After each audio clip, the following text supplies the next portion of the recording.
Hey guys, welcome back. Today, I'll show you how to link your Exness trading account to MetaTrader 5, step by step.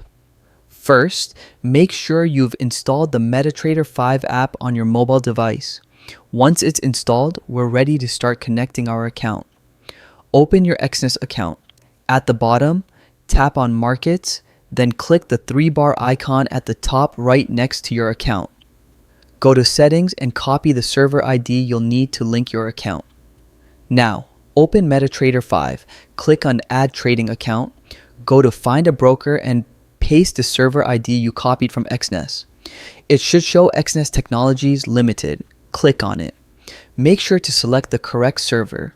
For example, if your Exness account uses MT5 Trial 6, elect that same server in MetaTrader 5.